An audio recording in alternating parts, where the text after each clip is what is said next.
Hello, fam. Welcome to a new episode of I Got a Lot of Things to Say. I'm your host, Kia Dotson, and today's guest is Calil Yarbrough.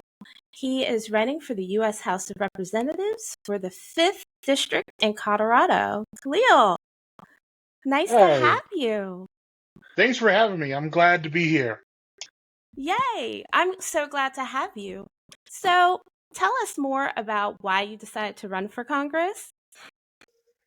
Well, a lot of it has just been um I a lot of it is I feel like in this there's a lot of difficulties happening in or not difficulties, but trying to find the right word for that. Just a lot of changes when it comes to how the government is going, this current political climate. And Colorado, well, at least the fifth congressional district is typically pretty red. Um, I think that we've had a chance just because we've been a little whittled down since we gained in a congressional district in the state. And I think this would be a pretty good chance to at least strike out on something more progressive. The issue is that the when it comes to the Democratic Party and the DCCC, which is the congressional campaign arm of the Democratic Party, they don't really see this area as competitive, even though there's a lot of people like me, especially in the area where I grew up in Colorado Springs, that see that there can be progress and we can kind of break this very red area and make it a little bit more purple. And I just wanted to take a chance at doing it. It's been honestly a lifelong dream to try to get into Congress. I know people say that I know they don't want to get into politics, but it's been something I've been wanting to do since I was like 18 years old. And I'm considering the climate, at least here, I honestly don't think I have anything to lose. Um, I know, like, the worst thing they can tell me is no. The worst thing like people could do is elect somebody else, but I at least want to say that I've given it a shot. But So, oh, I'm sorry, go ahead. but I think that that we could be an area, we could be, just the climate here in the fifth congressional district because of, I guess, the prosperity that is in the district, but also kind of the disparities in prosperity here. We could be a catalyst for change, at least here in South East Colorado, and hopefully across the country. So when we talk about the 5th District of Colorado, for my viewers who aren't in Colorado, I'm not in Colorado. I'm actually based in Washington, D.C. So if you win, you'll be in my hometown. Um, Yes. I won't be here. I'm moving. But you'll be, I was born and raised in Washington, D.C., so you'll be in my hometown. For people who aren't familiar, the 5th District consists of what counties, what cities, what towns in Colorado? It is now exclusively the majority of El Paso County. I Okay. think that the extreme east of the county is the beginning of the fourth congressional district, which, if anybody's familiar with, that's kind of the area where Lauren Boebert's planning on moving to run. Okay. But El Paso County consists of Colorado Springs, Colorado, Monument, Fountain, Manitou Springs. It also has we're a big military area, so we have the Air Force Academy is here, Hmm. so is Fort Carson. We're also the home of both U.S. Northern Command and U.S. Space Command. Okay. That's That's based out of Peterson Space Force Base. cool. That's awesome. I actually did not know that. Um, and you're running as an independent, correct? Yes. Okay. What was your decision to run as an independent as opposed to a Democrat or a Republican? I think that is I've been having this fear. It feels like this when it comes to the party difference. There's this winner takes all type of mentality. And I feel like, especially nowadays in this climate, there's not a lot of compromise. There's not a lot of work together on issues, especially when it comes to issues that I can't say that it can be when it comes to cultural issues, but when it comes to economic issues, that there's some places where we can meet each other. I know people who are lifelong Republicans that want things that I would like. I also know that there's lifelong Democrats that want I know also would like to see their voice and would like to have their voices heard in this area. And I think that when it comes to being a Republican or a Democrat, there's this idea that you don't listen to the other side. You don't listen to other people. And I would be representing nearly 750,000 people in this area. And I don't think that I'm carrying a D or an R is going to help me listen to everybody. I understand your thought process, and I actually do agree with it. The part about where you said we don't have a lot of bipartisan, now I'm looking for words, working together in a bipartisan way. I think that is true and untrue at the same time. And this is what I mean by that. I think that, and I only really see this with the Republicans, I never really see this with the Democrats, is they say one thing to their constituents because they want their constituents to think I'm doing A, B, and C, but they will, in the background, do bipartisan things and work on the other aisle. And I find that to be a very disingenuous. I find it to be a hindrance to people who may not understand how the government works, how politics work. Because if you're a lifelong Republican and Lauren Boebert is going around saying, oh, I didn't vote for this, I didn't vote for this. A lot of people on both sides, Democrats and Republicans, don't tend to look into, okay, well, what's this bill? Who signed it? Who sponsored it? Which is all public information. You can look that Yeah. up. They just kind of go with whatever the politician is saying. And then it's like you are intentionally misinforming these people. So now we have a whole group of people that think the government is, if I want you to do this, then it gets done. And I can just run in there, put this bill in, and it votes. And it's like, that's not how it works. Yeah. And you can't tell these group of people any differently. Now, there are Democrats that do the same thing, and there are Democratic voters who feel the same way. I've always been taught to look into something more. If it doesn't make sense, like, look into it. And I feel like we're at a loss for that.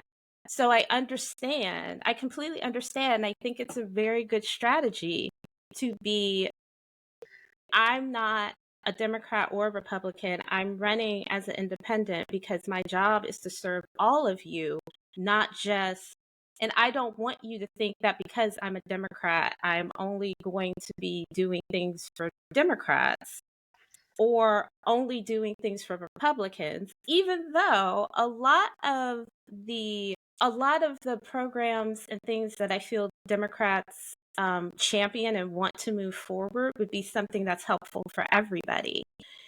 But it's hard to get people on board with that when you hear, well, a Democrat did it. It's almost like as soon as they hear that, they tune out whatever it is you want to say, and they just poo-poo it immediately. Exactly. So I think that is like a very I like that strategy. I think it's a really good one, and I like Yeah. how you put it. It's like, no, exactly. And that's something I would really like to. I don't want somebody to say that if Calil Yarbrough votes on something, that he's voting in a party's interest. Like, I'd like to vote and make decisions on the interest of, well, I'm first and foremost the 5th Congressional District of Colorado, and also for the United States. Like, when it comes to making those decisions, I want to be able to say that, like, it's not, it wasn't, a Democrat or Republican issue. It was, like, it's a Colorado issue. And I made the decision that I thought I was going to, that I made in the interest of my people. And, I think that that happens a lot, especially I hear in my district that happens often where, and just that partisan politics, you see it often when somebody wants to try to make a decision and somebody will scream out, well, it's a dim thing. And it's like, no, Hmm. it's something we all need. And, and I want, I'm, and that's the big important area for me is like, do I want to, I don't want to be the champion of a party. I want to be a champion of the The people. people. And I think we need a lot more people that have that mindset. I think, and I do think that there are some people that do this and they started out with that mindset and then they get into Congress. And I think one of the things that happens is, and this is with anything, right? You've wanted to do this since you were 18. So in some ways it's romanticized, like Mr. Smith goes to Washington. And then Yes. you get there and you realize, oh wait, I have to do this, this, and this. And it could be something where you're just like, I didn't come here to do that. I don't want to do that. But the structure is there and the attitude and the behavior is so ingrained that I think a lot of people just end up doing it because going against the tide, it's too much. And I would like to see more politicians go against that tide and start pushing. We shouldn't have to do this. This isn't for any constituent. This is, this isn't helping anybody. And I feel like we have a lot of people that go into that and then they kind of come out probably jaded or, for whatever reason. And I feel like they just kind of go with the flow. And I would like to see more politicians like you that's like, I'm not going to do that. And kind of stick to it. Like once they get there, not do it. I think I've been told by more than one person that I should get into politics. And I was just like, absolutely not, because I know there's a game that has to be played and I'm not really willing to play it. I did kind of think about being ANC chair, which is, for people who don't know, a little primer on the District of Columbia. We are not a state. We do not have a senator. We do have a representative. Our highest office is a mayor, and then you have ANC commissioners. They're not called commissioners, and I can't remember what the name is right now, but in different wards, and we have 8 wards. So that's what I kind of was like, oh, I think I could do that. But then when I thought about it, I was just like, I don't know. I'm a very rabid fighter. It's like, I want everyone to have free healthcare. How do we get it? Well, Kia, I don't want to hear that. Yeah. I don't want to hear that. How do I do it? Like simple things. So I really admire you for going, nah, I think I'm going to do this. Because as my mama says all the time, nothing beats a failure but a try. So when you said what they're going to say no, exactly. That's all they're going to say is no. And it's like, you're trying. And we have so many people who are like, I don't even want to try that hard. And at least you're trying. So that's very admirable. And that's something like, and that's been something since I probably about the last couple months, just because of everything happening in the world. I've been struggling with myself because I've been thinking like the arguments, especially that, and you've been on TikTok for a while, for a bit. You see the arguments that kind of happen. You've seen the arguments, especially when it comes to left leaning people between each Hmm. other, and Yes. I'm seeing people yelling and screaming and having these ideas like, and for the longest time I would keep thinking like maybe this isn't my time. Maybe I drop out. I try to figure out something else to do. Maybe I try to get into some other function. Maybe I do anything else. And like I said, my name's already on the ballot. I'm as an independent. I'm there November 5th, and I'm like the worst thing I can do is try. The worst thing I can do is tell me no. The best thing I can do is Hmm. try. At least I could say I gave it a shot. Like I'm, and especially like I see that as a father, um, and telling my kids that they're 11 and 9, and seeing them like, oh, I don't want to do this, I might fail, or I'm actually getting ready to coach football. I'm for my youngest, and I know that his biggest worry is like, oh yeah, I'm gonna mess up, and I was like, no, like give it a shot. You miss And something, and you miss a play, you miss a catch, and you mess up. You gave it a shot. You right. at least you tried it out. And I think that there's I still think that there's success and failure. And even if it's like learning this isn't what you want to do. Um and when we see people like, oh, I'm gonna give this an effort, and other people are like, no, well you're not gonna win, nobody's gonna believe you. One of the things I keep hearing is that you're going to get pulled under, um by like say you do get in, you are going to get pulled under by the climate. You are going to get you're just going to toe the line like everybody else. Hmm. And it's like I was like, why would I do that? Like, because I could stand by my laurels, and I could stand by my beliefs and just go down swinging. I was like, I could be the one who gets laughed out of Congress, or my ideas people don't like, but hey, at least I proposed them. I Right. was like, because I am one of those people. Like I'm healthcare for all person. I am a I'm honestly fair wages, I'm reasonable, affordable housing, and homelessness. A lot of the things I'm looking at are going to involve a lot of spending, and I know Hmm. that the first thing's going to find people are going to say is nobody's going to want to do it. Nobody's going to like it. No, this is not how you do it. And I was like, I can at least say, I can at least say I tried. I was Right. like, and there's nothing wrong with trying. I was like, I hate it when people are like, oh yeah, you're gonna say no anyway, so I'm just gonna not give it a chance.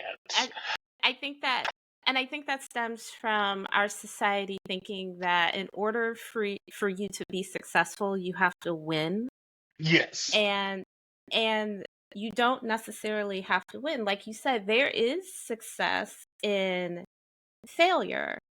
For instance, I started this podcast because I had a lot of things to say, and I wanted to amplify certain voices that I felt like mainstream media, other people weren't really amplifying. And so I started it. It may work out, it may not, but at least I said, oh, well, I tried it. And these are parts of it that I like, and this is parts of it that I don't like. Um, so taking a little bit of segue, what is your platform and what do you want? Um, how do you want to help the constituents in the district? I want people to be able to live in the district. That is my big thing. Is like I want people to live, not survive. I've Mhm. come, and that's where my background comes from in this district. Um, I was a kid on welfare. I was a kid on free lunches, and I think that there is a benefit to having at least your basic needs taken care of. And that's one of the things I'd like for people. I'd like for things to be more affordable. I'd like for housing to be affordable. That's a big issue that's happening here in Colorado Springs. There are I think skyscrapers. that's a big Like, issue everywhere. yes, it's like I'm seeing my skyline in my city is changing, and Mhm. it's being changed with with buildings, with apartments that I don't know many people that I grew up with can afford. I know that I Right. wouldn't be able to afford it myself unless I'm living in the closet of one of Right. these places. Um, Exactly. there's also I've also since this is our primary employer here is the military. My idea is also is not much so on strengthening the military as much as it is taking care of our personnel. Mhm. Um, there is a disproportionate amount of food stamps that are spent in commissaries in this country. Mm. And the idea that food stamps are something that military members, people who we expect to, at a moment's notice, drop everything and go halfway across the world to fight, and they still have to come home and struggle is is a difficulty for me. There are VA issues when it comes to Mhm. VA backlogs, inadequate care, inadequate staffing. I want that taken care of. We also in Colorado Springs have a quickly aging population, just like a lot of parts of Of this places. country. Mhm. And there's going to be a issue with things like Social Security and what Medicare can do when it comes to properly taking care of our elderly. Um, my issues are basically the basics. They're making sure because I think that if we can have our basics taken care of, our food, our housing, um, I'm making sure we're not scared. That we're not worried about. Do I need to pay the bill? Do I pay Mhm. the rent or do I pay the light bill? Um, Mhm. and then that's in every household. That we could we could prosper even more as a country. Imagine like if we're not Absolutely. thinking about that stuff. Imagine what things we Absolutely. can focus on innovation. Absolutely. And I think that's also clean energy is an area we have an area where most I'm not sure if I'm actually hearing it right now. We have very strong winds out here in Colorado. We come right off I'm right off of the mountains, so like we're in the front range. Mm. So I'm wind technology. We have wind farms out east. Colorado prides itself in being a state that says that we have 300 days of sunshine, and why not benefit from solar power, clean energy, and we do have factories around the district for things like wind turbines and solar panels, and some of our utility companies are actually starting to innovate with that. Actually, just south of where I am is the solar farm for fountain utilities, Okay. which is supposed to help with offsetting. And I think if we can innovate, that gives us other areas to be able to build ourselves economically that don't just put us specifically on the Department of Defense and the contractors that are usually here too. We Mhm. have I think one of the things that there was a big scare over the last couple of years, like right around 2020, uh, President Trump decided to try to move Space Force or Space Command from here in Colorado Springs down to Alabama, and it created panic here just because of the amount of jobs and the job security loss of losing a big employer like Space Command. And I think that if we can diversify ourselves economically through Hmm. things like clean technology, we could that we can also um, find out we could prosper without the worry of losing one big employer and trying to figure out how we fill in that Hmm. hole. In the I meantime, think I um to kind of touch on that, I feel that a lot of politicians, a lot of business people, a lot of businesses don't really know how to prepare for certain things. We always tend to think that something is going to be constant. So, for instance, like Space Command, I think a lot of people just think, oh, it's always going to be in Colorado, not understanding a president, if they want, can move it. He needs, I'm not sure if Congress needs to vote on him to move it or if he can unilaterally move it. I don't know. But either way, it can be moved, barring the president, Congress, whatever. And I think that a lot of people need to start doing preventative measures. I mean, even in medicine, they go preventative measures work. It makes you more healthy. It, stops things in its tracks. We are able to catch things before they go off the rails, and it's cheaper because if I'm having preventative measures and you catch my cancer at a stage 1 instead of a stage 4, that's going to be less money for everybody. It's going to be less money for yes, me. It's going to be less money the insurance people have to pay out.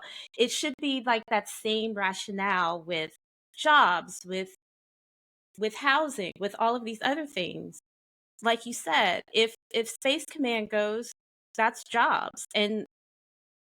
But diversifying your business helps everybody, because if Lord forbid Trump gets elected, I'm not saying I want him to get elected. I'm just saying. I'm not yeah.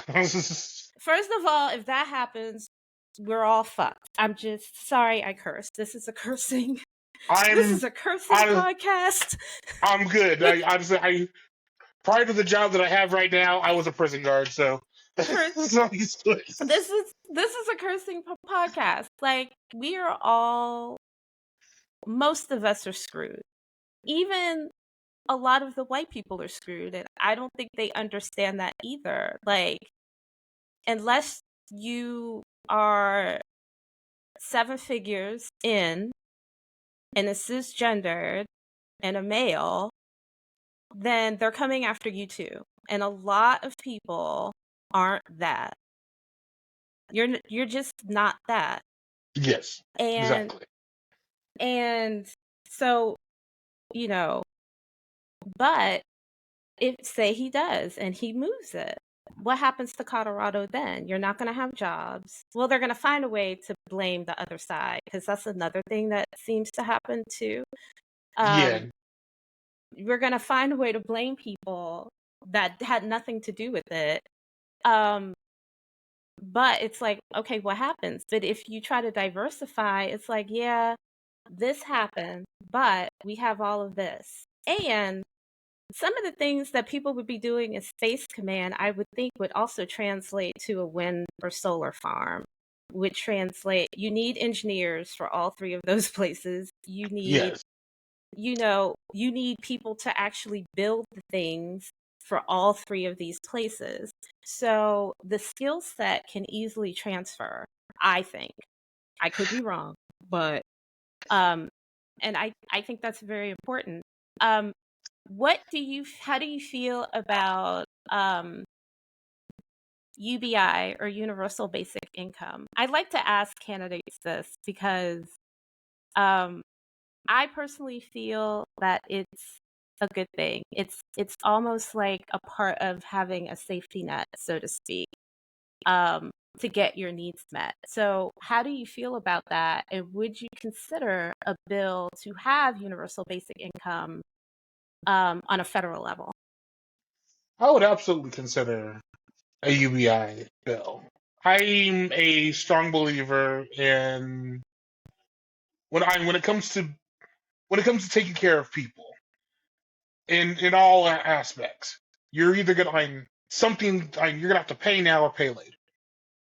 So either we can give money to people so that can take care of their basic needs, to help supplement their income, or we're going to go through the aspect that everybody else is talking about anyway, which is the social safety nets that people talk about. Like, um, people need to be fed, and people need to be fed, people need to be clothed, people need to be housed, and at least, like I said, at least covering those basic needs, even if it is the idea of I don't I'm the 1,000, 2,000, depending on the family, a month. I mean, imagine how much that could help with extra. I'm with a household. I'm how much I'm better foods. I think that also trickles to everywhere else. I Mm-hmm. um I have more income. I can go to the grocery store. I buy more fresh vegetables. That's more income for farmers. Mm-hmm. Or I could do a farmers market. That's more income to local farmers. Mm-hmm. I can maybe I could sock away some, and I could sock away some money for. And one of the things in Colorado we have is we do have a education savings account that you can start Mm-hmm. from the birth of your child, and I'm that goes I so you could put some money away for that. That's money for colleges. That's mine if people are really if we're talking to really. I'm thinking even at your most cynical, that's money for banks. The money is Mm-hmm. the bank's going to get interest on that. If you're, but it's we've learned now, especially I think, if you give, especially when it came to when President Biden approved the child tax credit, like Mm-hmm. we lifted children out of we Mm-hmm. lifted children out of poverty. And that's just from like here, just giving you money that you would be getting at the end of the year, or in February, March, when you're filing your taxes. Right. We're just giving it to you now, and we got that was more money for daycares, which daycares need. The more money that goes to daycare, the more they can hire teachers. We can get more kids in daycare, and that makes daycare cheaper. I would think that doing something like that where the government says, here's some money, take care of yourself. Everybody gets a chance. Everybody has a fighting chance. I Was I?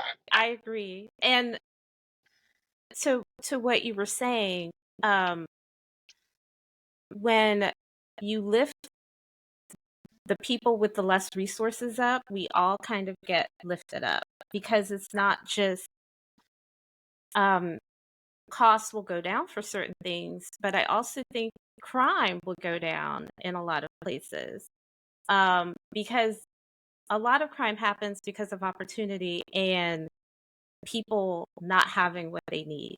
So you have those two things as to why crime happens.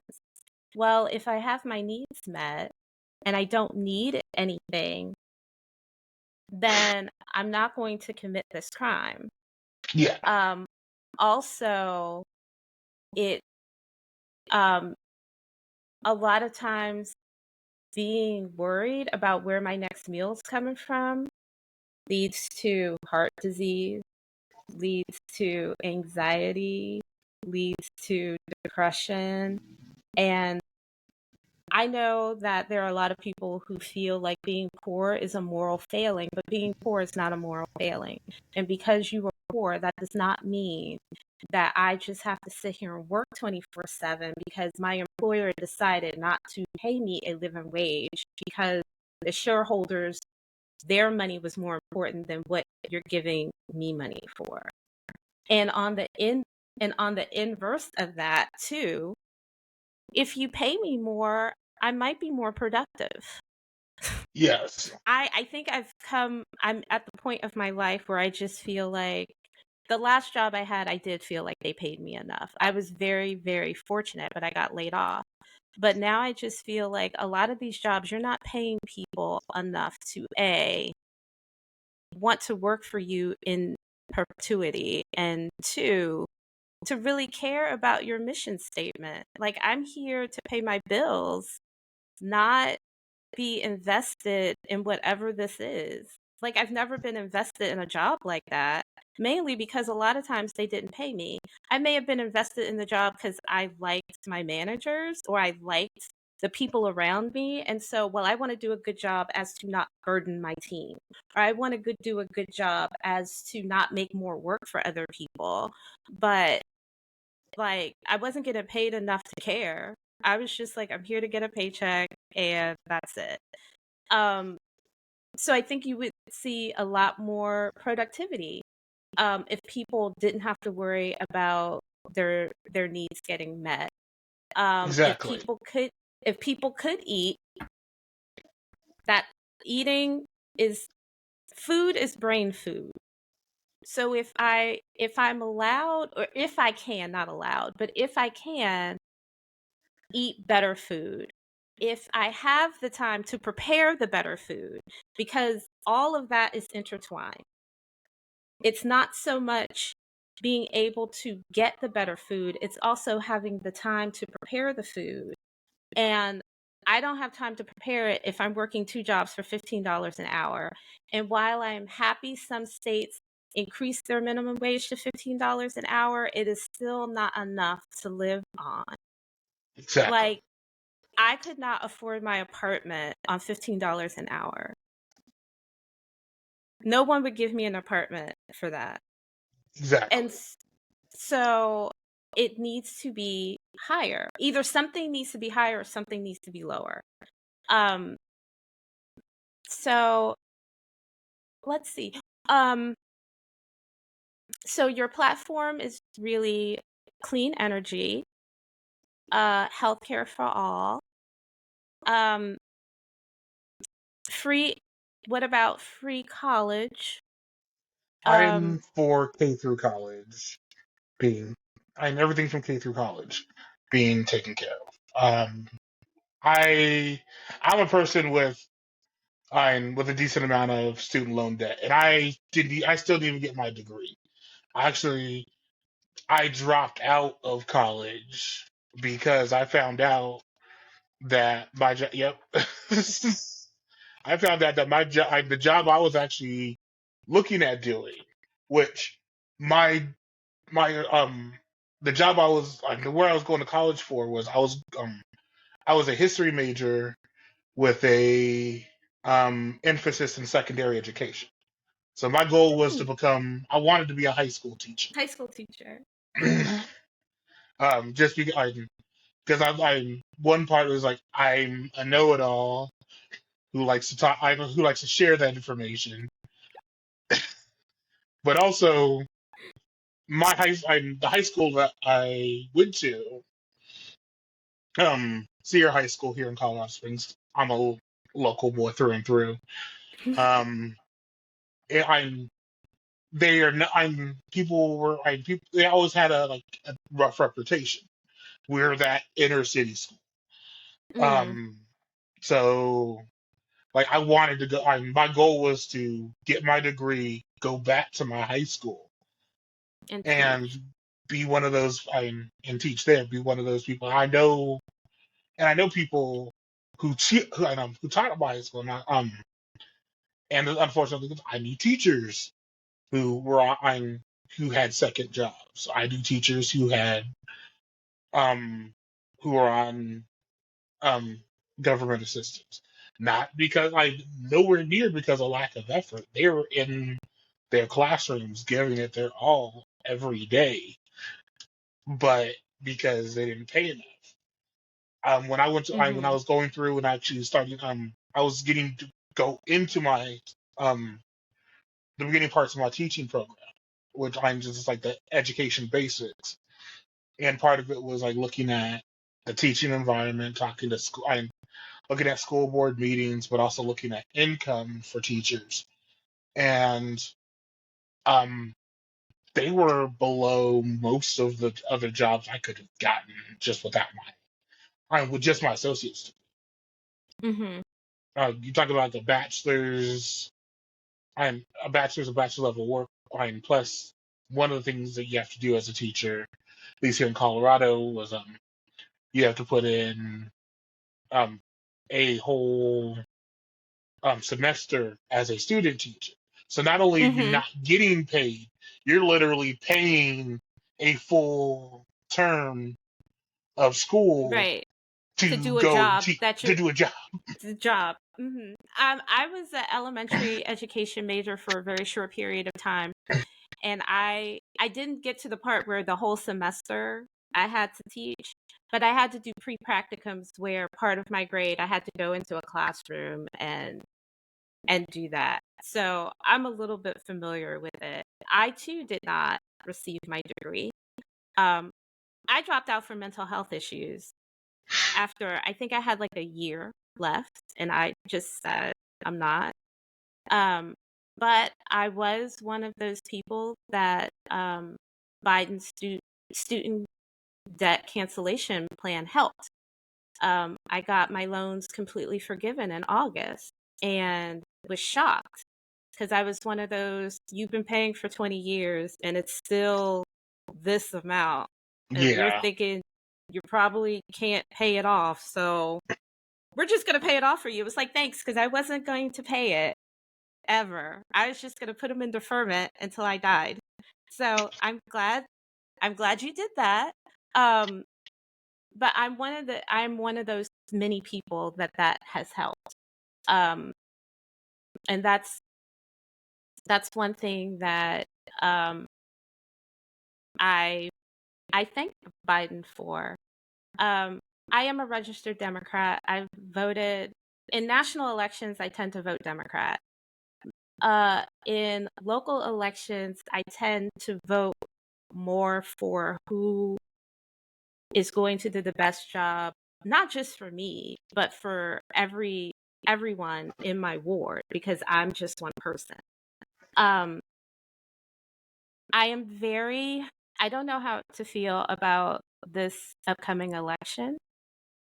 I feel that there are a lot of things happening that are being intentionally done to cause chaos in this election.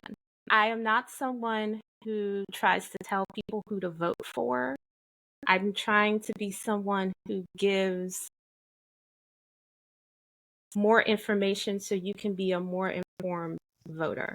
I don't feel hopeful. I want to feel hopeful, but I don't feel hopeful. I like Biden. I think for the most part, Biden has done a remarkable job with what he has. There are criticisms I have of Biden, but I also have to remember that I have to keep certain things in perspective. I absolutely do not agree under any certain terms whatsoever about how Biden has dealt with the Palestinian Israel conflict. I do not believe that he should be sending weapons to a country to try to get a land grab from another group of people because I think that's what this is. I don't think it's anything other than that. Um, I do believe the Palestinians have a right to live. They have a right to self-determination. They have a right to their own land and to govern their land as they see fit. Um, and I don't believe that, and that is beyond the fact that I don't believe every Jewish person or the Jews are in cahoots with what's going on in Gaza either. I think a lot of Jewish people are like, I don't agree with this. I didn't vote for this. I didn't agree with this. Like, but sometimes the louder voices are the voices of Like, there's not a lot of Trump supporters, really, if you think about it. If you really look at the numbers, there's not a lot of Trump supporters, but because they're the loudest people in the room, they get hurt the most. And so I think it's like the same thing here. With that being said, our election system is not set up, not our national election system. I think our local election system is set up for this. But the national one is not. We are not set up for a third party candidate to win a national election. We're just not. And I do believe that if Trump becomes president, there will no longer be a Palestine at all, because he's just going to let Netanyahu do whatever he wants and be like, well, I don't know what you want me to do about it. I mean, he already tried to do that when he moved the embassy to Jerusalem. Yes. So we're going to have a continuation of that. And I understand not, well, he's funding a genocide. Yeah, he is. I don't know why he's doing it. I also believe I don't have the security clearance to know, because I do believe that there are things outside of our control that we don't know about as just citizens of the United States. I've worked in federal government in different capacities for part of my life. I'm all very well aware of SCIFs and security clearances and all of that. We don't know all the information as to why Biden is doing what he's doing. We just know that he's doing it. And so part of me has to go, I'm going to put hope that this person will stop funding this genocide of people, but also go, is he doing this because there's something that we don't know about and he's trying to protect us? Because that's Biden's first job, is to protect the United States of America. So, and I guess I'm just like, do we vote for in a national level, do we vote for the third party? Because, or like, what do we do in that sense? Yeah, that is a very honest, like, and I'll love with you. That has been one of the biggest. That has been a scary idea for me. Just everything about the presidential election. Mm-hmm. I'm in the same boat. Like, when it comes to hope about something better, it's hard to find it. I'm digging deep. I just one of those situations, like, it's not even like looking at the surface level and saying, "Hey, what's going on?" Like, no, I'm going to the core of my being and trying to see what will be better, because it really does feel like the options are worse, are bad, or are bad versus worse. Mm-hmm. That's what, like, I think um I've always been a little I'm iffy when it came to President Biden. I think that what I'm the ideas that he proposed in 2020 to get him to the office, I was absolutely on board for, even though I know just from nearly 20, this will be my 20th year of voting. Um, I know that it gets hard, especially when you have to work with the other branches of the government to Mm-hmm. get your agenda across. Mm-hmm. Um, but I think I'm in the same situation where I think he's doing the best he can with what he has. Mm-hmm. With that being said, when it comes to the issue with Palestine and Israel, I really feel it's hard not to feel complicit as an American, even Yes. as Yeah. I'm it's because it's I'm after, and this is after and again, 20 years ago, that was when I had friends taking the oath and starting to ship off to Afghanistan and Afghanistan. Iraq, and seeing that there's issues that aren't going to be clear cut when it comes. Military action may not be the end all. May not be the solution that we have, and it seems like but in the same situation now. Like if you speak out against it, it feels like you're a rebel rouser. You're Mm-hmm. causing problems. You're gonna get people not elected. But it's Right. kind of hard not to say like I will. And that's as an American, regardless of my sentiments of who I vote for, especially when it comes to when it came to President Biden, I'm going to be consistently critical, even if that is the road we're going, and it seems like that is the road we're going to have to take, where another Biden candidacy kind of keeps us, for lack of a better term, of remaining afloat as Yes. a nation. Yes. It really feels like I I even with that, like when it comes to when it comes to doing that, I still feel horrible even having to ponder that decision.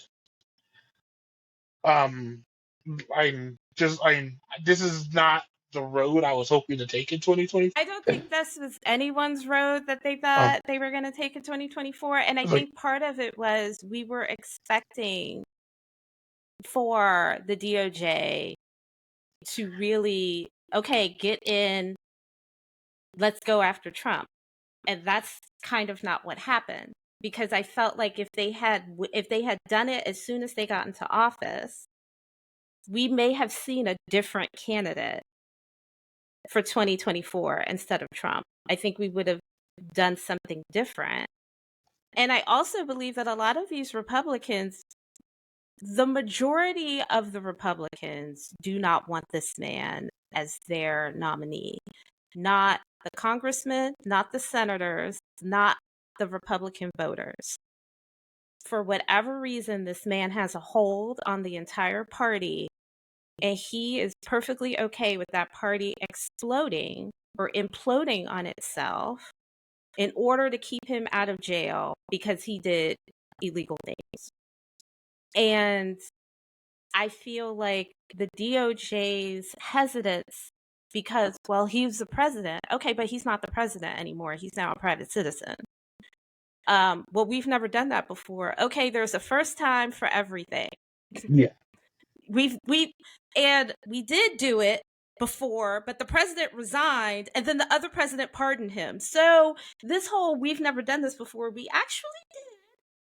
But that president was like, you know what? I'm just going to let it go. We have someone that's just not going to let it go. and And that's been a weird thing. And I think this is the byproduct of that winner take all type of situation, where eventually Mhm. we're going to get a person that just does not accept defeat. And they weren't going to take the loss. They weren't going to like, okay, let's go back to the drawing board. Like it didn't work for me this time around. Let me try again. Let me try to change my Mhm. platform. We allowed this idea that because I didn't get what I wanted, that I was cheated, and not that the consensus was the people didn't want it. I mean, in 2016, it was already illustrated that people didn't want Oh it. yeah, He'd lost the popular vote. right. Um, And but I'm also convinced that he cheated then too. He just got away with it. I wholeheartedly believe that there were bad actors, and we're seeing it now. Like we're seeing it on social media now, where you have these bad actors who are infiltrating social media to create chaos, not just within the Republican Party, but also in the Democratic Party, so we can have all this chaos. So the chaos can win out, and then the people that they want to be president becomes president. I'm not a big conspiracy theorist. I used to be. I'm not gonna lie. I used to be a conspiracy theorist, and then I kind of got out of it because a lot of the stuff just sounded real crazy, and I was like, "This isn't true. I can't believe this." Um, but I'm gonna be a conspiracy theorist about this. I do not believe that Trump legally won the 2016 election. I believe he cheated, and that's how he got elected. And he tried to do it again in 2020, and it, for whatever reason, it did not work. And they're trying to do it again in 2020 today, 2024. But I think there are a lot more people who are becoming more enlightened to the fact, oh, this is how they're trying to manipulate and coerce people to do this. And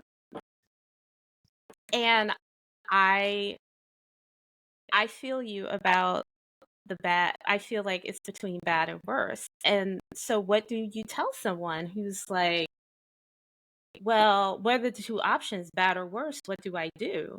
And it's like, me personally, I can't tell you what to do because I feel like your vote is your choice and your decision, and I don't have the right to tell you how to vote. I know how I'm going to vote, but I can't tell you how you're going to vote.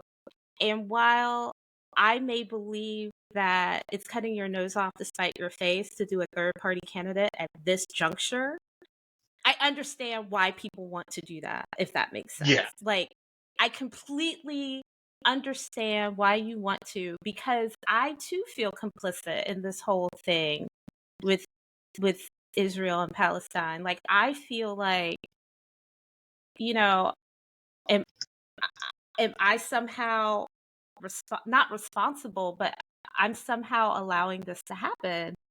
And even if I vote for Biden, I'm still allowing an atrocity to happen. But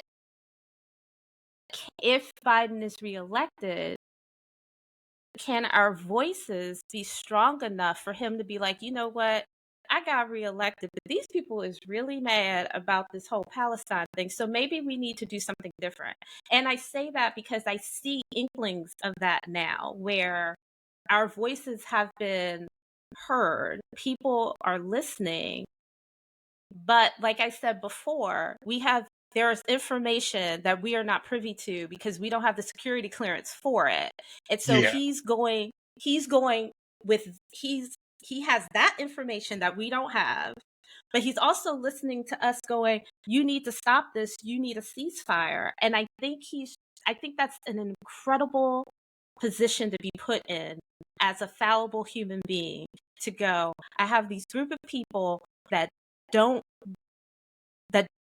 that wants a ceasefire. And he may personally want a ceasefire. He may be like, look, I agree with y'all. I want a ceasefire. But I have some information that you don't have. And so, and I have to work within the framework of the information that you're not privy to because you don't have a security clearance high enough for it. And I also look at it like, okay, if I vote third party or don't vote at all, and Trump becomes president, there won't be a Palestine anymore. So do I want a Palestine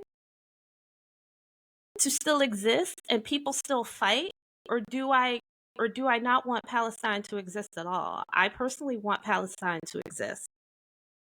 And I personally would rather see them have a chance of existence than not having a chance to exist at all, while still grappling with this idea of my president is sending weapons to a group of people so they can annihilate another group of people. And, I feel some type of way about it. Like, I feel bad about it. I also, like you said, in a lot of ways you can't talk about it because it seems like just talking about it, well, you're anti-Semite. I'm not an anti-Semite. Yeah. I absolutely believe every single human being on this planet, whether you're racist or not, whether you're anti-black or not, whatever, I believe you have a right to exist. I don't believe you should be existing with those ideologies, but I can't help that.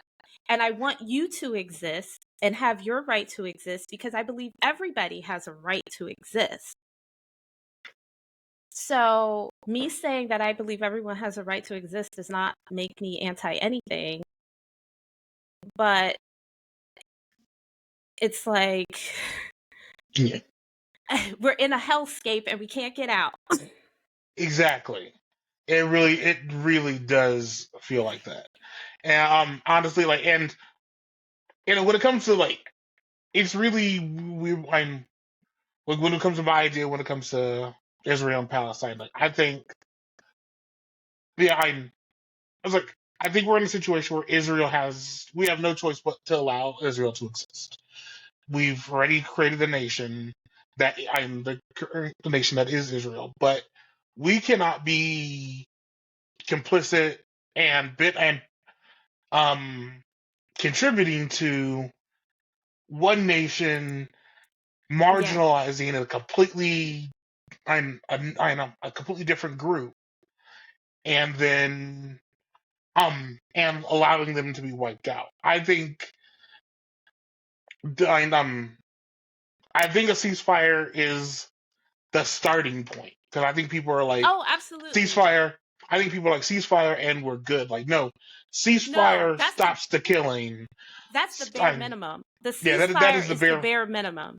And then we can figure. And then after that is done, then we need to figure out how a Palestine can exist without it being considered without Israel treating it like a second class citizen, or using it as, or trying to besiege it, or treating it like a threat. I am one of those people that I'm with you, and at least when it comes to, I think one of the things that has us always contributing to Israel is, when it comes to the Western powers, is that it's a strategic stronghold, Hmm. at least when it comes to that part of the world, and maintaining the United States, and the remainder of the Western world's sphere of influence. Hmm. But it we can't be the main people involved in that, or we can't be the ones Absolutely. always have to do that. Like, this is going to be one of those situations where everybody is going to have to come to the table, like, not just like NATO and the NATO powers that are contributing to Israel, but also the rest of the Arab nations in the Hmm. area that also believe that Palestine should exist, but are not. I still have this idea that Israel should be annihilated, and those things aren't Yeah, going to work. I'm absolutely. like, I wish that we could go back and say, I push people to a different area, or move a nation someplace, but the We're cat past that that. yeah, we're past that. We are 75 years We're past past that. what we can I'm that decision. But we need to do something, and it can't. And the thing that I fear is, especially again as a parent, is me now. And as a parent who talks to their kids about about social issues and our history all the time, is having to explain why we sat back and watched an Hmm. entire group either get wiped out, or pushed out of Pushed further. their land. And especially since a lot of those neighboring countries aren't taking Palestinian refugees. Egypt isn't, Jordan isn't, Right. Syria is still in the midst of a civil war. Right. They're in their own shit. um, and Lebanon's facing similar attacks. And so there's really no place. There's no safe haven for the Palestinian people. but we have to still figure out what we can. We still have to figure out how to make it stop and and let them be able to live their lives as well. Those children have every bit of a right to grow up and just like my kids do. Those I grow up, get jobs, have families, have grandchildren. I they shouldn't. We shouldn't be. They shouldn't have to worry about how to turn animal food, animal food into food I can eat. Food eat, right. Or how I can bring rainwater, or how I can collect rainwater from my refugee tent in order for me to And have turn something it to into drink. drinking water. Yeah, and Agreed. these are things that no person, especially in the times and the resources that we have in this world right now, should have to endure. There's no reason any of that should happen. And that's where I think that's the horrible part about, like, when it comes to our presidency, like, because we have to have somebody. Our head of government is our head of state, Mm-hmm. and so now the person who sets the tone of how we operate as a nation is also the person who has to represent us. Right. And if they're going to, and them still even downplaying the idea that kind of the genocide that is happening in Palestine right now, and it makes people turn off from wanting to reelect them. It does Mm-hmm. make people reconsider the third party options. And I'm with you when it comes to that. Like, I can't tell, like, and that's why I've kind of dropped out when it comes to like the presidential opinions, at least on Mm-hmm. an online thing. I know how I'm going to vote, Right. and I know how I'm going to vote nationally. I know how I'm going to vote locally. Mm-hmm. These are battle strategies I come up with. Like, people are looking at, no, that, like, and basically the next few months trying to figure it out. I've been contemplating this for at least the last year, because this is when all the like this is when all the gameplay happens. This is when all the rules are set. Mm-hmm. This is the quote unquote boring stuff. Like, I'm Right. trying to come up with your strategy on how to get to the polls, and and I'm trying to I'm now just trying to figure out, like, how I can do that as I'm and still be okay with whatever happens next. I'm still trying. I'm right now when it comes to telling people how to vote. I'm telling people, like, I get why you want to vote a certain way. Because, like, typically, like, if I when it comes to I'm you're voting for Biden, basically. If you're voting for Biden, I can understand it. If you're Mm-hmm. voting for a third party, I can see that as well. I'm not going to tell people not to vote for a third party, and only toe the line for Right. option A or option B. I was like, I don't understand. I struggle when it comes to people voting for Trump, but considering where I live, and I know at least three Trump flags flying outside of my house right now, I can I see, like, I don't like it. I'm not okay with it, but I can still see why people are, like, why Trump resonates with people. right. I Um, too. I can, like, he's a con man, he's a grifter, he doesn't know what he's doing, he's incompetent, and there are several different types of Trump voters in that lot. And the ones that I kind of feel bad for are the ones who are like, I just want something different. I'm tired of the same old, same old. And he is different. He's not a career Yeah, politician. He, and not being a career politician has its benefits, but it can also have its downside if you're going to be a non-career politician that's not going to listen. We're not saying you have to do everything. Like I said in the beginning, when it's like people get into Congress and they just kind of toe the line because they're like, well, it's too hard to change it. But you have to be able to listen to people that have a better understanding of politics than you do. And he doesn't have that.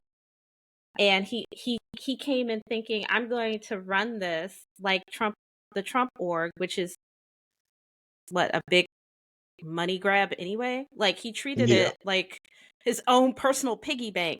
You can't do that in government. You just can't. You are not the head all be all of everything, and you say something and it happens. Like there's a reason we have three branches of government, and there's a reason why we have checks and balances. And that is a prime reason why we don't have a king. We had a whole war against that a long, exactly. long time ago. That's why we don't have a king or a dictator. But I do get it. And I understand and I sympathize. I just want people to think, okay, if I do this, what's the ramifications of it? Yes, And you have to look at your state, how your state typically votes. You have to look at, a whole bunch of things. I personally don't know if I would be voting for a third party candidate if I lived in a swing state or if I lived in a purple state.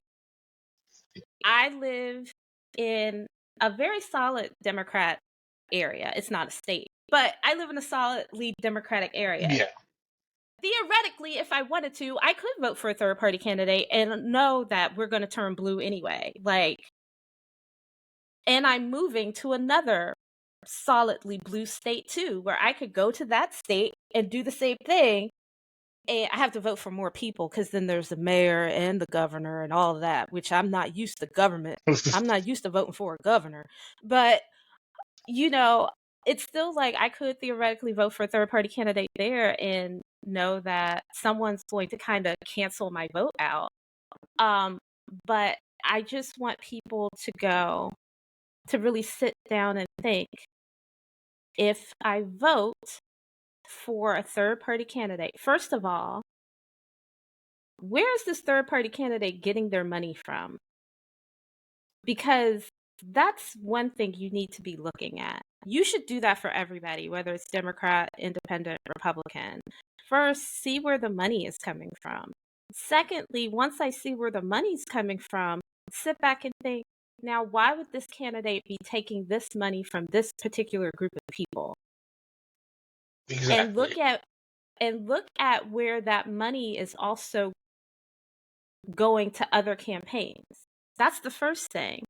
The second thing you need to do is go, can I realistically vote for a third party candidate in a presidential election and know that this third party candidate is going to win?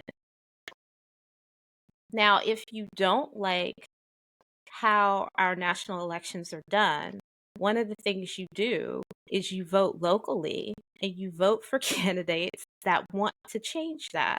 I think one of the ways we get rid of how our national elections are run, especially for presidential elections, is to abolish the Electoral College. If you abolish, with the Electoral College being in place, I believe there's no way for a third party candidate to win anything. Exactly.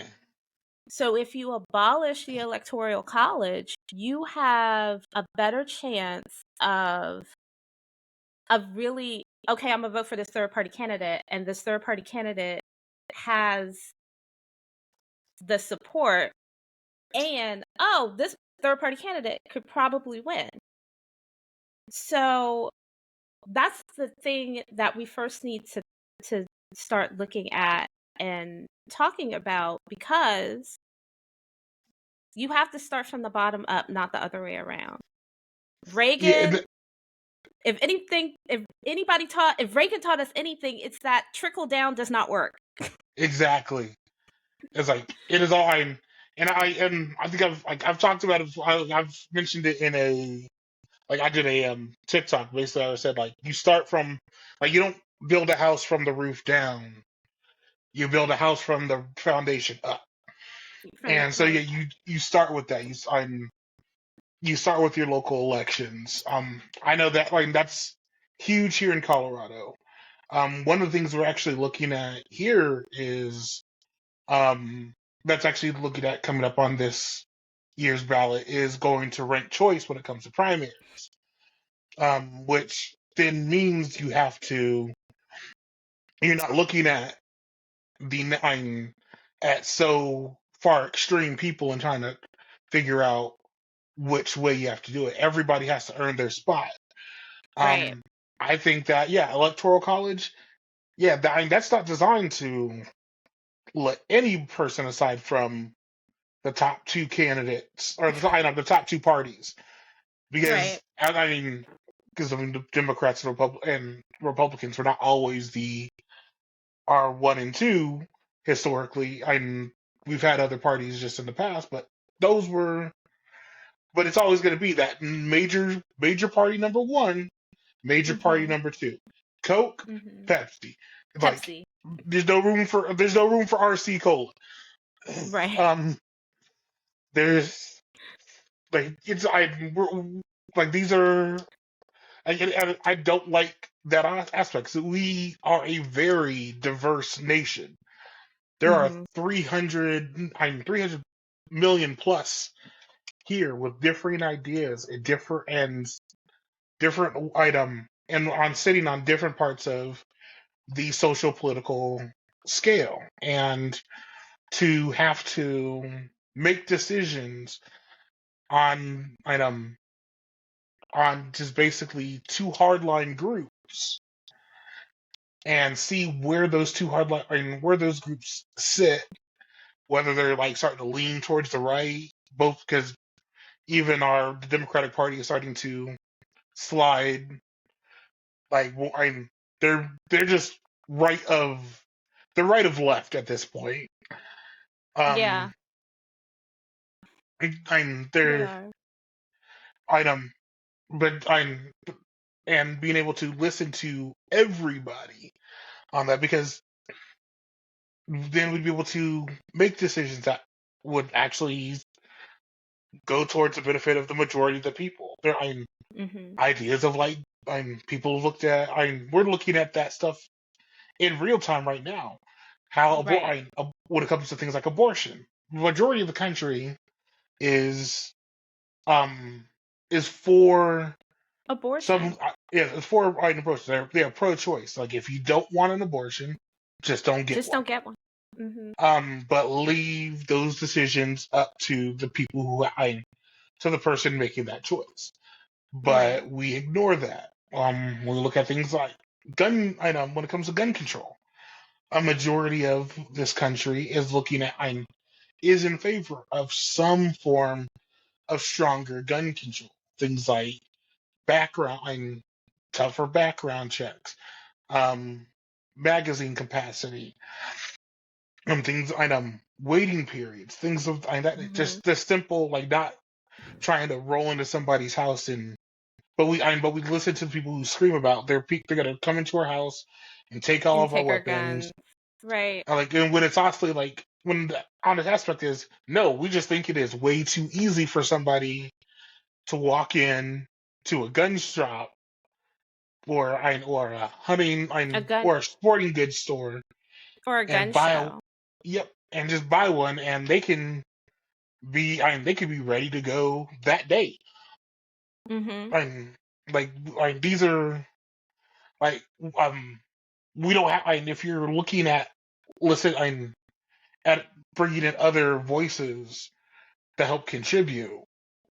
Um, I'm for not having two big parties because it makes you make and choose one side or the other. Over the other. Right. And I'm not for two big parties either. like I said, I'm a registered Democrat, but I'm more of a socialist in what I feel the government should be doing for its constituents. Like, our basic needs should be met. We should have clean drinking water. We should have nourishing food. We should have a safe, clean place to live. I'm not saying everyone gets a mansion, but No. everyone shouldn't have to live in a rat infested apartment at $900 a pop because that's all they can afford. And that rat infested apartment is $900. Like, we should be helping the least among us so they can thrive and we can become a more productive, a more serene, I'm going to say serene. That's a really good word to use. A more serene society, because like I said before, if your needs are met, I don't really need to be angsty. I don't really need to go out and do crime. I have enough time to relax and recharge and cook and do whatever. And all of that, being able to relax as well as having all those other things is also just as important. And a lot of us don't get to do that because we may have to work two jobs. I remember my senior year in high school, I didn't go to public school because my mom was like, DC public schools are the worst. And I lived in an area where the school I would have went to would have been horrible. So Mm. I was a private school kid my entire life. And it's like, we shouldn't people shouldn't have to make that decision.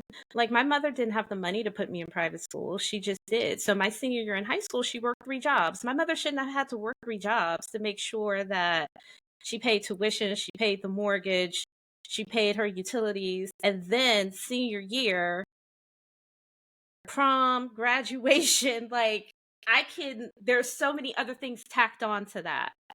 You Yes. know what I mean? And she ended up working three jobs. Like, on Friday nights, I wouldn't see my mother until like 10 a.m. Saturday morning. And I saw her, she dropped me off at school at like 7:30 in the morning.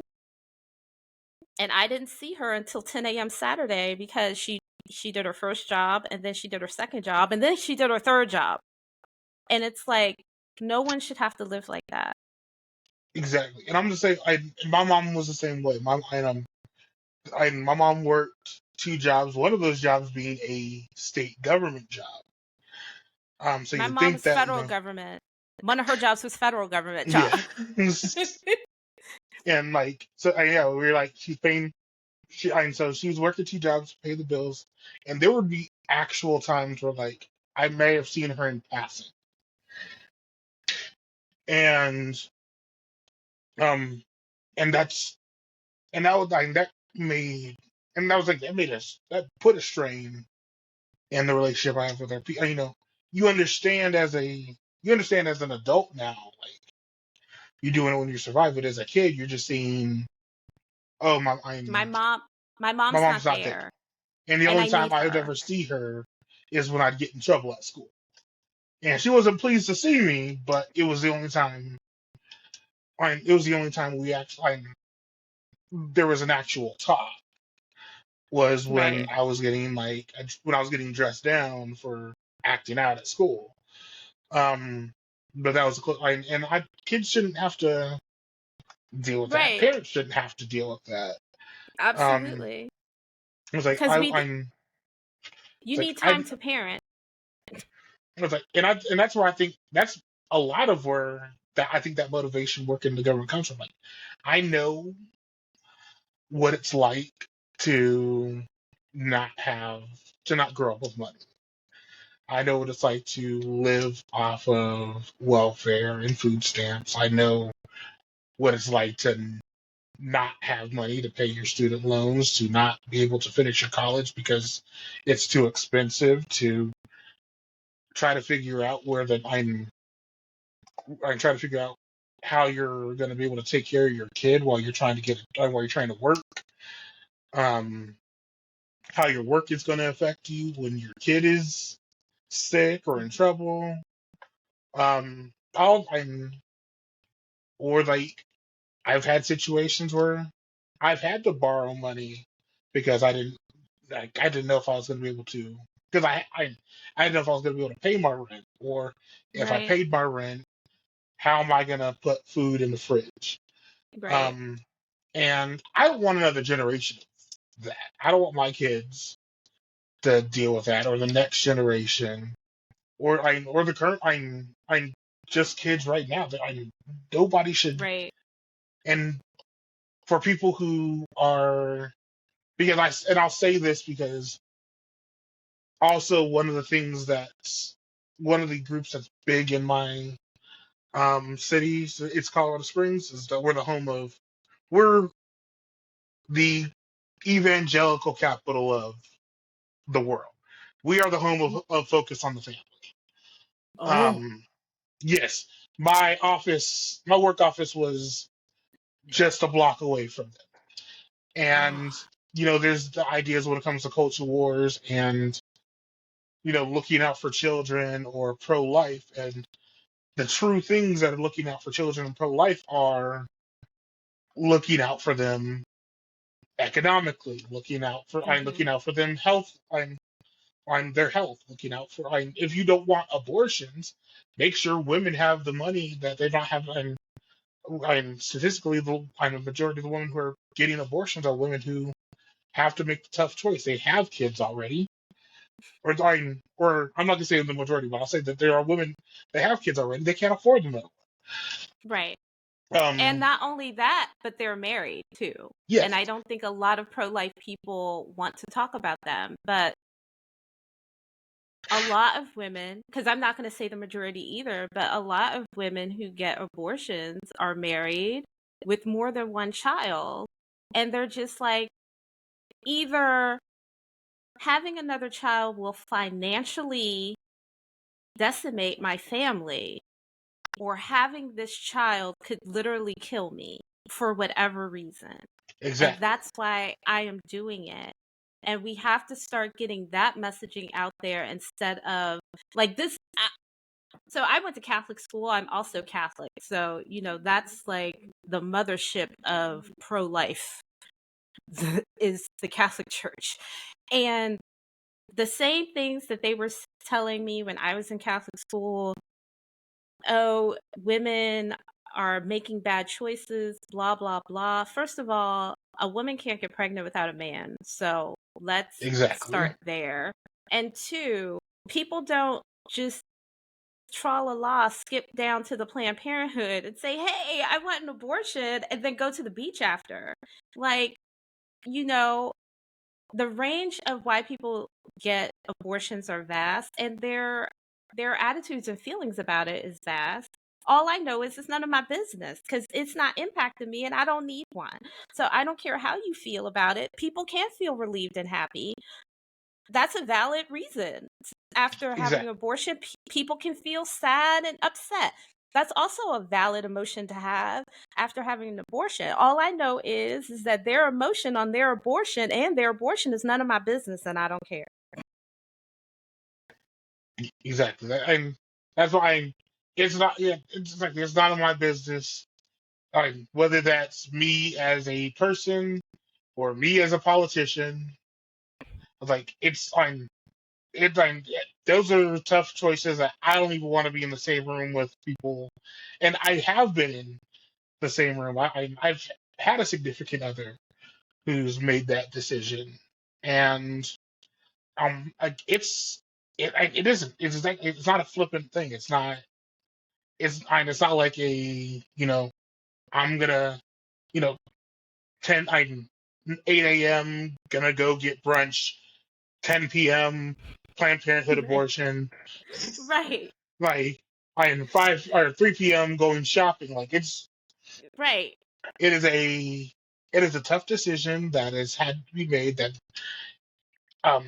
going to be difficult on the mind and on the body. And to want to jump in and try to interfere with that, mine is I it doesn't help anybody. It definitely doesn't help the mother of the child. It's not going to help the child that's forced to. and that Right. that's forced to come to into the world. It's just and it getting involved in that is just not it's just not the path for anybody.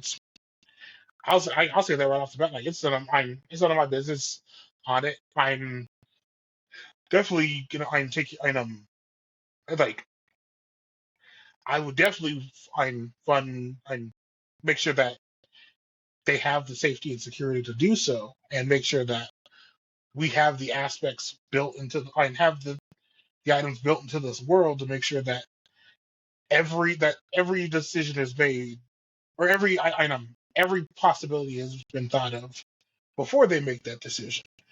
Mm-hmm. And whenever they decide to make that decision, and even that includes like okay, even if it includes going to Planned Parenthood for the abortion or going to Planned Parenthood for prenatal care, Right. because that's also an aspect. And that's the thing that gets me when it comes to people talking about Planned Parenthood. It's like they think of it as just like an abortion factory. Right. I And it's honestly I wouldn't have my kids um without Planned Parenthood, because they're the ones who made um the implanted birth control um that my the mother of my children had. They made it affordable to put in and affordable to take out when we take decided out. that it was our time to, that we wanted to take that time to actually bring children into the world. So I'm so I'm and abortion is healthcare, and healthcare should be for everybody. Like this, there's like these are all things that like I'd rather just have the government support you and look out for you, like I think the government should. Right. In general, like I'm not giving money to because we're supporting the heck out of big businesses and billionaires. And I don't think they really need that much looking out for, but They I know they that don't. our I know that the people in my neighborhood, they can use some help out. Like they can use some help. The people I my friends and family that I grew up with who didn't have and who are probably at this point at best have been digging themselves out of poverty for maybe a generation or two. Mm-hmm. I mean, they could use the assist. I think that that our veterans, that are poor, that are disabled, they can use. I'm in this area could use the assist. Oh, And I think absolutely. that our dollars can absolutely do that. As a legislator, that's the first and foremost thing that I do. We're the purse straps, Mm-hmm. and I want to make sure. Like I will tell this to people right off the bat. I can't promise that I'm going to bring your taxes down. I can't promise that you aren't going to be paying to the government. What I'm going to promise is that I make sure everything that that could help you out as a person, as a family, as a community, as a congressional district, states, and city, nation, that those things are built in to help you out. I want the I think after like when it comes to talking about that, when I try to assemble those thoughts, like if we're gonna put everything into one kind of like condensed, I guess, campaign speech, it'd be that. Like that's like I was like I want things to be better for everybody. I want Right. I want all our boats lifted. Right. Um, like and that means making the water run for everybody. That means Right. making sure everybody prospers. Because I don't feel like I don't think that my success should where I'm be the I should be contingent on the failures of somebody else or knocking Abs- other people down. I absolutely. want my success to be a template for somebody else's success, or an idea or a motivator for somebody else to find their success in whatever they choose to be. And yeah, we're gonna need and we need that for everyone. We're gonna need we need people in the schools teaching our kids and make sure they get the proper education. We're gonna need engineers to build the next sets of bridges and our bridges, our roads, our turbines, our solar panels, our batteries, because that's gonna be because along with that we're gonna need batteries. We're gonna need infrastructure to move this energy. We're gonna Mm-hmm. need and there's always going to be a place for our defense. I mean, there's always going to be a place for, I guess, economic. I mean, for people to, for small business, for other aspects of business. But we also need to build up, ourselves. And if we can't do that, we've shown that the private sector is only going to work in their best interest. They're going to work on Right. what makes them most money.